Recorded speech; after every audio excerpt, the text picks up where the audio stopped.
Good day, everyone. I'm Anne from the BS in Social Studies 3A. So, for today, our lesson is the factors affecting economic growth. So, before that, let us identify muna kung ano yung lesson objectives natin. Number one, you should be able to define economic growth at the end of this lesson. Number two, identify nyo yung factors ng mga nakakaapekto sa growth ng isang economy. And lastly, you should be able to give me an example on how economic and non-economic factors contribute to or hinder economic growth. So first, define muna natin kung ano ang economic growth. Kapag sinabi nating economic growth, ito yung increase ng country's production. Usually, minimeasure siya sa GDP or the gross domestic product. So, next one, differentiate naman natin yung economic or yung direct factors sa non-economic or indirect factors. Kapag sinabi nating economic factors or direct factors, ito yung meron silang direktang resulta sa ekonomiya na usually makikita mo agad yung result sa money or sa production, sa services. Then kapag sinabi naman nating indirect factors, ito yung factors na nakakaapekto sa direct factors. I mean, when it comes to indirect factors, ito yung nagiging support ng direct factors. Mamaya makikita natin kung paano. Next, we have the economic factors or the breakdown of the economic factors. So number one, we have the natural resources. So when we are talking about the natural resources, ito yung kilala natin in Tagalog, likas na yaman. Kapag sinabi nating likas na yaman, associated ito palagi sa lupa, sa tubig, sa mineral, sa gubat. Kapag sinabi naman nating sa natural resources, palaging connected dito yung mga supply, yung demand, yung services, yung import and export. So paano nga ba nakakaapekto ito sa pag-unlad ng isang ekonomiya? Kapag sabi nga nila napapangalagaan mo ng maayos yung mga resources ng isang bansa or mga natural na resources ng isang bansa, nagiging parang sangkap ito para lumago yung isang economy. Kasi nga nagbibigay ito ng mga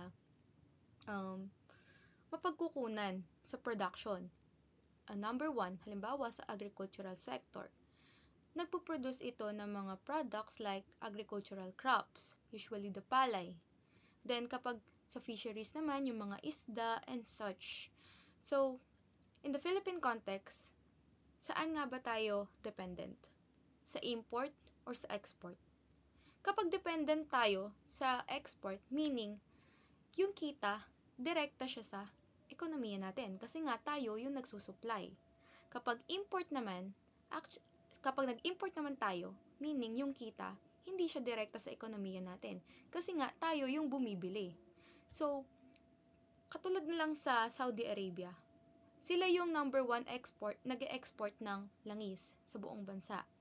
So, kapag ganun, dahil nga mataas ang demand sa langis sa buong bansa, malaki yung nakukuha nila sa pag-produce ng langis na yon and direct siyang nakakaapekto sa ekonomiya nila or meron siyang result na pera, usually. Then, kapag naman, sabi nga nila kapag hindi naman na-utilize ng maayos yung mga natural resources or kung yung bansa naman ay hindi siya sagana sa natural resources, usually, ang nangyayari ay nag-i-import yung bansang yon. Kapag naman, sa Pilipinas naman, kilala naman tayo sa mga services natin when it comes to the tourist spots. Like the Palawan, Bohol, Chocolate Hills, and such. Yung tourist spots na yon, kapag nakikilala siya ng nakikilala, nakakaapekto ito lalo sa paglago ng ekonomiya natin kasi nga napopromote natin kung ano yung sa atin. So next we have the capital formation or paano nga ba nagfo-formulate yung capital ng isang bansa. Sabi nga nila, kapag mataas or yung isang bansa ay nag-i-invest sa mga machineries or equipments, pwedeng magamit yon sa increase ng production.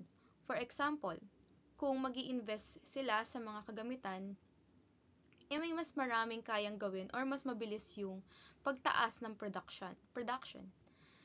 When it comes sa infrastructure, the factories, the machineries, Halimbawa sa agricultural sector, nag-invest sila ng robotics machine para maka-help sa pag-harvest ng isang palay. Mas mapapabilis yung production and mas mapapabilis yung pag-produce ng crops na yon. So next, we have the population growth. Positive ba or negative ba yung paglago ng populasyon? Kapag sinabi nating yung population ay mabilis ang paglaki, nagdudulot ito ng positive and negative impact. Kapag lumalaki ng lumalaki ang population or hindi na kontrolado yung population, meaning mas tumataas yung demand. So yung supply natin, hindi natin mahigitan yung or hindi natin ma-produce yung dinidemand ng mga tao. Kaya doon nagkakaroon ng negative impact sa paglaki ng population. But despite that, meron pa rin namang positive impact yung paglaki ng population. For example, kapag mas marami yung population, ibig sabihin, nagsusupply yung isang bansa ng mas maraming labor worker or mga empleyado para makatulong sa pagpapalakas or pagpapaunlad ng ekonomiya. Pero dapat, normal lang or kontrolado pa rin yung paglaki ng population para hindi siya mas magdulot ng problem sa isang bansa, especially sa pag-produce ng mga services and resources like yung mga housing services, the resources, or yung mga supply na kailangang mabigay sa demand ng isang tao. So next, we have the social overheads. So next, we have the facilities or the social overheads like schools, colleges, technical institutions, medical colleges, hospitals, and public facilities. Wherein these facilities are the number one responsible para mas maging productive yung mga tao. Sabi nga nila, kapag yung isang tao ay may magandang educational background and meron silang kakayahan para makipagtulungan na paunlarin yung isang ekonomiya sa kanilang bansa. So next we have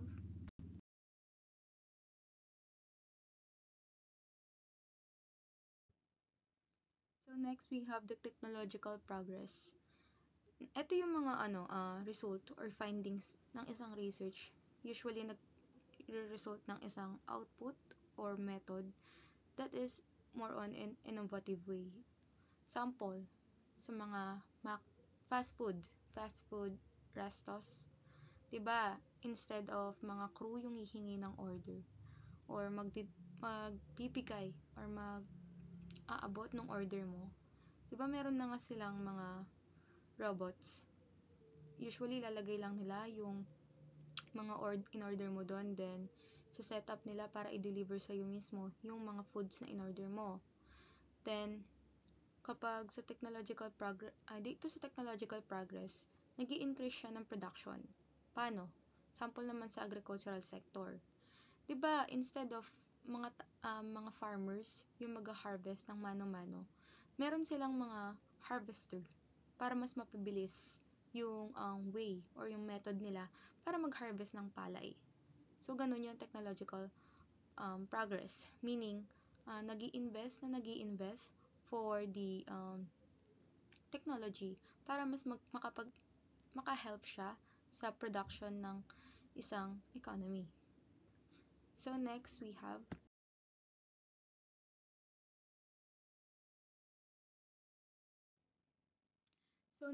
have the human resources development. Usually, ito yung mga investment for human capital or ito yung mga intervention na ginagawa para mas mag-improve or ma-equip pa yung skills ng isang tao.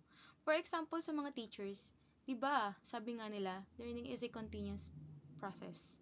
Wherein sila, nag-undergo pa rin sila ng mga seminar, trainings, and workshops para mas ma-equip pa sila ng mga skills na kinakailangan ngayong panahon ngayon. Wherein ano nga ba yung trend ngayon? 'Di ba? Ang trending ngayon, modernization of technology. Kailangan nila mag-undergo sa training kung paano gumamit ng mga softwares, platforms para sa halimbawa sa mga online classes. Paano ba nila gagamitin 'yon? Then, for example, kailangan din ma-equip sila ng skill para ma-identify nila kung yung mga outputs ba ng mga students nila ay AI generated ba, at dapat ma-identify rin nila kung yung mga sagot ba ng mga students nila ay nanggaling ba talaga sa kanila and such. So, ayun nga, yun yung mga under sa factors na nakakaapekto directly sa economy. So, next we have the non-economic factors naman. So, number 1 dito, meron tayong education. So, kapag sinabi naman nating education, ito yung mga, kaya siya napunta under indirect factor. Kasi nga, hindi mo makikita agad yung epekto or yung resulta niya. Kasi nga, right after pa lang. So, meaning, kapag nakapag-produce pa lang ng individual sa isang school or institution and such. Sabi nga nila, kapag nag-invest sa isang education, meaning, you are investing to someone that is for the future generation. Meaning, sila yung future. Sila yung magiging teacher someday. Sila yung magiging individual na mag-contribute para sa mga future researches, sa mga innovative ways, or sila yung magiging way para makapag-contribute naman sa development ng isang ekonomiya. With that, the greater progress will be achieved for those countries where education is widely spread.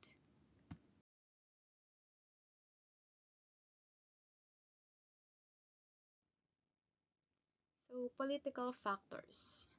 When it comes to the political factors, it is essential to be stable, strong and efficient government, honest administration, and transparent for their policies. Wherein, everything starts within the policies, the politics, I mean. Kasi nga, kailangan ng bansa ng isang leader para mabalance ang isang bansa. Kailangan kapag ang gobyerno ay nag-implement ng isang batas, dapat it will help the country for the development. Dapat ang politics, I mean, sila yung nag-i-start or nag-a-attract ng mga investors para mas makilala yung bansa natin. Sabi nga nila, kapag mas maraming investors, mas maraming kapital. And kapag yung mga batas naman nila is nakakatulong sa bansa, meaning, mas i-stabilize yung isang bansa. Hindi yung basta-basta lang gumagawa ng bansa para lang masabing meron na silang ambag sa bansang to. Then, dapat, when it comes to the politics, it should be stabilized, sabi nga nila. So, dapat, mga leaders, sila yung mga nagiging role model or dapat yung administration na yun is nagtutulungan sila para mas mapataas yung development ng isang country. Halimbawa, dapat yung mga government officials is nag-i-invest sila since kilala tayo sa agricultural sector. Pero instead of that, we are more on the import side instead of export side. And ayun nga, hindi naman lingid sa kaalaman natin na mas marami na yung utang ng Pilipinas since hindi na natin ma-reach yung demand ng mga tao dito na nakatira. So, ayun, next.